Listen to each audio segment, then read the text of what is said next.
أعوذ بالله من الشيطان الرجيم. بسم الله الرحمن الرحيم. لو نشاء لجعلناه حطاما فظلتم تفكهون إنا لمغرمون بل نحن محرومون أفرأيتم الماء الذي تشربون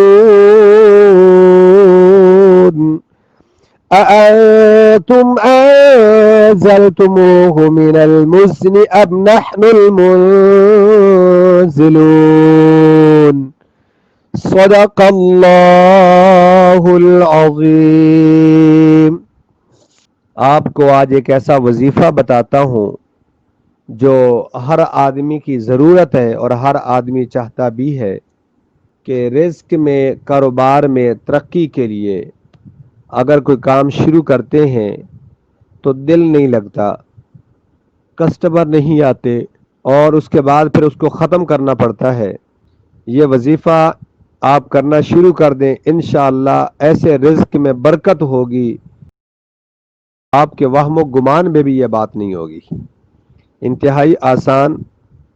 ایک تو یہ ہے کہ آپ روزانہ درود شریف پڑھا کریں، اور درود شریف جو ہے یہ نماز والا جو درود شریف ہے نا یہ ہے. جو دوسرے درود شریف ہے وہ بھی غلط نہیں ہے، لیکن بات یہ ہے کہ یہ درود شریف جو نماز والا ہے، اللہم صلی علی محمد وعلی آل محمد کما صلیت علی ابراہیم وعلی آل ابراہیم انک حمید مجید. سب میرے ساتھ پڑھ لیں. اللہم بارک علی محمد وعلی آل محمد کما بارکت علی ابراہیم وعلی آل ابراہیم انک حمید مجید. یہ درود شریف. جو آدمی اس کو چھوڑ کے دوسرے درود شریف پڑھتا ہے ان کی مثال یوں ہے جیسے فرض کو چھوڑ کے نوافل کی طرف آئے. تو یہ تو سب سے افضل اور شان والا درود ہے. تو آپ روزانہ جو ہے درود شریف کی کم از کم ایک تسبیح اپنا معمول بنائیں، اور اس کے بعد یا مالک الملکی، یا مالک الملکی سب پڑھیں، یا مالک الملکی. انشاءاللہ جو آدمی یہ اکثر پڑھتا رہے گا، چلتے پھرتے اٹھتے بیٹھتے بس یہ پڑھتے رہیں، اس پڑھنے کی وجہ سے اللہ تعالیٰ انسان کے مالدار اس کو مالدار بھی بنا دیتے ہیں اور کاروبار کے اندر ترقی بھی نصیب ہوتی ہے. تو اس لیے آپ اٹھتے بیٹھتے کوئی بھی کسی وقت بھی ہر وقت پڑھتے رہیں آپ. اور تجارت میں اگر آپ چاہتے ہیں کہ عروج ہو، برکتیں ہی برکتیں ہوں، تو یہ درود شریف پڑھا کریں.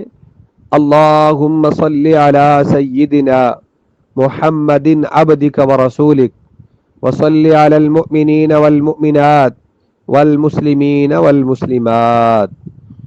یہ مالی خوشحالی اور کاروبار میں ترقی کے لیے درود شریف ہے. روزانہ 121 مرتبہ ایک وقت مقرر کر کے، یعنی فجر کی نماز کے بعد پڑھ لیں، ظہر کے بعد پڑھ لیں، ایک وقت میں پڑھیں آپ.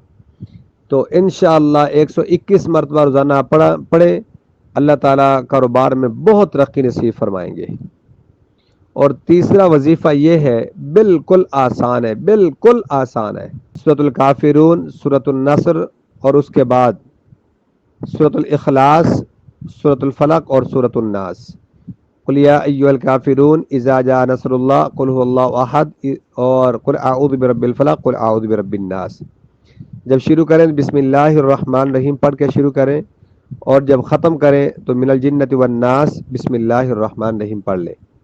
جب بھی کوئی دکان کھول لیں، کوئی بھی کام کریں تو یہ پڑھیں، اور اس کے بعد اس کو کھول لیں. شٹر کھول رہے ہیں، دروازہ کھول رہے ہیں تو آپ یہ ساتھ پڑھ لیں اور اس کے بعد کھول بھی لیں. جب بند کر رہے ہیں تو یہ پڑھیں اور ساتھ بند بھی کر دیں. تو اللہ تعالیٰ انشاءاللہ ایسی برکت عطا فرمائیں گے کہ انسان کے وہم گمان کے اندر بھی نہیں ہوگا. کیونکہ میرے اور آپ کے آقا صلی اللہ علیہ وسلم نے حضرت جبیر رضی اللہ تعالیٰ عنہ کو یہ عمل تجارت میں برکت کے لیے بتایا تھا، اور حضرت جبیر رضی اللہ تعالیٰ عنہ فرماتے ہیں کہ ان صورتوں کی برکت سے میں بہت مالدار ہو گیا. ان سب کے لیے شرط کیا ہے؟ یہ سب برکتیں تب ہوں گی، اس کے لیے شرط وہ یہ ہے کہ آپ کے دل کے اندر کوئی بے ایمانی نہ ہو، کوئی بدگمانی نہ ہو کہ میں نے فلاں کا مال غصب کرنا ہے یا کم تولنا ہے، یہ چیزیں نہ ہو. تو انشاءاللہ آپ دیکھیے گا یہ عمل کرنا آپ کا کام ہے، اور رزق میں برکت ڈالنا، ترقی دینا، یہ میرے اور آپ کے رب کا کام ہے.